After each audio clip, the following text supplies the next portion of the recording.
आज हम चर्चा करेंगे भारत के नए आपराधिक कानून भारतीय नागरिक सुरक्षा संहिता BNSS 2023 के एक अत्यंत महत्वपूर्ण हिस्से पर गिरफ्तारी, अरेस्ट, नजरबंदी, डिटेंशन और जमानत, बेल की प्रक्रिया पर। 1 जुलाई 2024 से यह नया कानून पूरे भारत में लागू हो चुका है, जिसने पुराने क्रिमिनल प्रोसीजर कोड CRPC 1973 को प्रतिस्थापित कर दिया है। हालांकि BNSS ने CRPC की मूल संरचना को बरकरार रखा है, लेकिन इसमें कई ऐसे सुधार और आधुनिक प्रावधान जोड़े गए हैं जो नागरिक अधिकारों की सुरक्षा, पुलिस प्रक्रिया की पारदर्शिता और न्यायिक प्रणाली की दक्षता को और बेहतर बनाते हैं।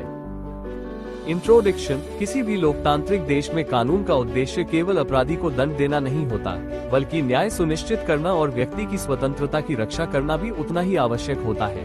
भारत के संविधान में अनुच्छेद 20 और 21 के तहत हर व्यक्ति को जीवन और व्यक्तिगत स्वतंत्रता का अधिकार प्राप्त है। BNSS इसी संतुलन की दिशा में एक बड़ा कदम है, जहां एक ओर यह पुलिस को अपराध की जांच के लिए आवश्यक अधिकार देता है, वहीं दूसरी ओर यह सुनिश्चित करता है कि कोई भी निर्दोष व्यक्ति बिना कारण अपनी स्वतंत्रता से वंचित न हो। अब हम बात करेंगे गिरफ्तारी, अरेस्ट से संबंधित प्रावधानों पर। गिरफ्तारी का सामान्य अर्थ है किसी व्यक्ति को कानून के तहत हिरासत में लेना ताकि उसे अपराध के आरोप में अदालत के समक्ष प्रस्तुत किया जा सके। BNSS के अध्याय 5 धारा 35 से 62 में गिरफ्तारी की पूरी प्रक्रिया विस्तार से बताई गई है। धारा 35 के अनुसार पुलिस अधिकारी बिना वारंट किसी व्यक्ति को गिरफ्तार कर सकता है यदि अपराध संज्ञेय कॉग्निजेबल हो और उसकी सजा 7 वर्ष या उससे अधिक हो सकती हो। लेकिन अगर अपराध हल्का है यानी सजा 7 वर्ष से कम है, तो पुलिस केवल उपस्थिति का नोटिस ऑफ अपीयरेंस देकर भी काम चला सकती है। ये प्रावधान पुराने CRPC की धारा 41A के समान है, लेकिन BNSS ने इसे और अधिक स्पष्ट और तकनीकी रूप से सुदृढ़ बनाया है। धारा 36 के तहत गिरफ्तारी के समय आरोपी को गिरफ्तारी का कारण बताना और यह जानकारी देना कि उसे जमानत का अधिकार है, ये पुलिस की कानूनी जिम्मेदारी है। धारा 46 बताती है कि गिरफ्तारी कैसे की जाएगी, यानी व्यक्ति को उसके शरीर को स्पर्श कर या किसी स्पष्ट शब्द या संकेत द्वारा ये बताकर कि वो पुलिस की हिरासत में है। महिलाओं की गिरफ्तारी केवल महिला अधिकारी द्वारा ही की जा सकती है और रात में महिलाओं की गिरफ्तारी को सख्ती से प्रतिबंधित किया गया है। एक बहुत महत्वपूर्ण प्रावधान धारा 53 में है। ये कहता है कि हर गिरफ्तार व्यक्ति का चिकित्सीय परीक्षण मेडिकल एग्जामिनेशन अनिवार्य है ताकि किसी भी प्रकार के शारीरिक अत्याचार या चोट का रिकॉर्ड रखा जा सके। यह व्यक्ति के मानवाधिकारों की रक्षा का एक मजबूत कदम है। धारा 58 के अनुसार किसी भी व्यक्ति को 24 घंटे से अधिक पुलिस हिरासत में नहीं रखा जा सकता जब तक कि मजिस्ट्रेट की अनुमति प्राप्त न हो। ये प्रावधान संविधान के अनुच्छेद 22 से मेल खाता है और नागरिक स्वतंत्रता का मूल आधार है। BNSS ने यहाँ कुछ आधुनिक सुधार भी किए हैं, जैसे गिरफ्तारी की वीडियो रिकॉर्डिंग, EFIR की सुविधा और हथकड़ी हैंडकफ का प्रयोग केवल गंभीर अपराधों में जैसे बलात्कार, आतंकवाद, संगठित अपराध आदि में, वह भी मजिस्ट्रेट की अनुमति से। इन प्रावधानों का उद्देश्य है अत्याचार और मनमानी को रोकना तथा पुलिस प्रक्रिया में मानवीयता और जवाबदेही लाना। अब बात करते हैं नजरबंदी, डिटेंशन या हिरासत, कस्टडी की, यानी गिरफ्तारी के बाद व्यक्ति को पुलिस या न्यायिक नियंत्रण में रखना।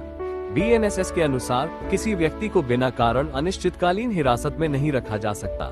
धारा 187 में स्पष्ट किया गया है कि यदि जांच 24 घंटे में पूरी नहीं होती, तो मजिस्ट्रेट अधिकतम 15 दिन की पुलिस हिरासत की अनुमति दे सकता है। इससे अधिक समय तक व्यक्ति को पुलिस की कस्टडी में नहीं रखा जा सकता। BNSS ने एक नई अवधारणा जोड़ी है, विभाजित हिरासत फ्रैगमेंटेड कस्टडी, जिसका अर्थ है कि पुलिस किसी आरोपी को एक बार में पूरे 15 दिन नहीं, बल्कि आवश्यकतानुसार अलग अलग अवधियों में हिरासत में रख सकती है, जैसे पहले 3 दिन, फिर 5 दिन, लेकिन कुल अवधि 15 दिन से अधिक नहीं हो सकती। कुल अधिकतम अवधि भी स्पष्ट रूप से निर्धारित की गई है। जिन अपराधों की सजा 10 वर्ष से कम है, उनमें अधिकतम 60 दिन की न्यायिक हिरासत, और जिनकी सजा 10 वर्ष या उससे अधिक आजीवन कारावास या मृत्युदंड है, उनमें अधिकतम 90 दिन। अगर इन निर्धारित अवधियों के भीतर पुलिस चार्जशीट दाखिल नहीं करती, तो आरोपी को स्वतः वैधानिक जमानत डिफॉल्ट बेल का अधिकार मिल जाता है। ये प्रावधान व्यक्ति की स्वतंत्रता की सुरक्षा के लिए अत्यंत आवश्यक है। अब सबसे अहम हिस्सा जमानत, बेल पर बात करेंगे। जमानत का सिद्धांत बहुत स्पष्ट है। Bail is the rule, jail is the exception. अर्थात जमानत सामान्य नियम है और जेल अपवाद। जमानत एक कानूनी प्रक्रिया है जिसके तहत किसी गिरफ्तार व्यक्ति को कुछ शर्तों के साथ अस्थायी रूप से रिहा किया जाता है ताकि वो अदालत में पेश हो सके। ये सुनिश्चित करने के लिए कि आरोपी मुकदमे के दौरान अदालत में उपस्थित होगा, एक वित्तीय या अन्य सुरक्षा जैसे जमानतदार प्रदान की जाती है। जमानत अपराध की गंभीरता के आधार पर अलग अलग होती है। जमानती अपराधों में जमानत एक अधिकार है, जबकि गैर जमानती अपराधों में यह अदालत के विवेक पर निर्भर करती है। BNSS के अध्याय 35 धारा 478 से 496 में जमानत से संबंधित सभी प्रावधान दिए गए हैं। धारा 478 कहती है कि यदि अपराध जमानती बेलेबल है तो आरोपी को जमानत देना उसका अधिकार है। अगर आरोपी आर्थिक रूप से कमजोर है तो उसे व्यक्तिगत बॉन्ड पर्सनल बॉन्ड पर भी छोड़ा जा सकता है। धारा 479 एक बहुत महत्वपूर्ण सुधार है।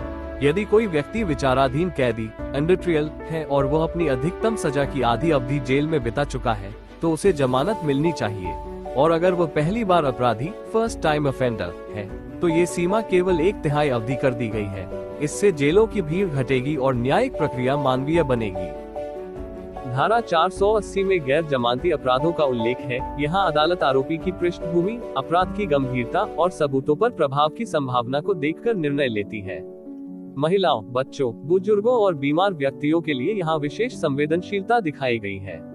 धारा 482 अग्रिम जमानत एंटिसिपेटरी बेल से संबंधित है। अगर किसी व्यक्ति को गिरफ्तारी की आशंका है तो वह पहले ही सत्र न्यायालय या उच्च न्यायालय से राहत ले सकता है।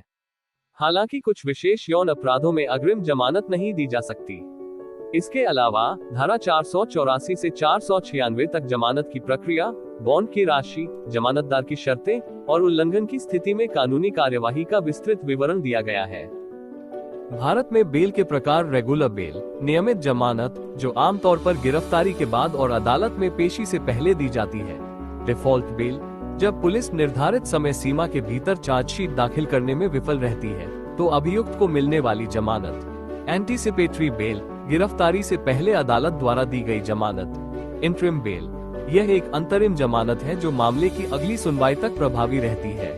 BNSS में प्रमुख सुधार की रिफॉर्म्स अगर एक वाक्य में कहा जाए तो BNSS ने कानून को अधिक मानवीय, पारदर्शी और नागरिक अनुकूल बना दिया है। मुख्य सुधार इस प्रकार है। पहली बार अपराध करने वालों को राहत, जल्दी जमानत का प्रावधान, गिरफ्तारी और पूछताछ की वीडियो रिकॉर्डिंग से पारदर्शिता, EFIR और डिजिटल प्रक्रिया से पुलिस व्यवस्था में तेजी, हैंडकफिंग पर नियंत्रण, मानवाधिकारों की सुरक्षा के लिए महिलाओं, बच्चों और बीमार व्यक्तियों के प्रति संवेदनशीलता, निरोध की स्पष्ट समय सीमा ताकि किसी को अनिश्चितकालीन हिरासत में न रखा जाए। सारांश रूप में कहा जाए तो BNSS 2023 भारत के न्यायिक तंत्र में संवेदनशील सुधार का प्रतीक है। ये कानून केवल अपराध नियंत्रण का साधन नहीं, बल्कि एक न्यायसंगत और मानवीय दृष्टिकोण की स्थापना का प्रयास है, जहां एक ओर यह पुलिस को अपराधियों से निपटने के पर्याप्त अधिकार देता है, वहीं दूसरी ओर यह नागरिकों की स्वतंत्रता, गरिमा और मौलिक अधिकारों की सुरक्षा भी सुनिश्चित करता है।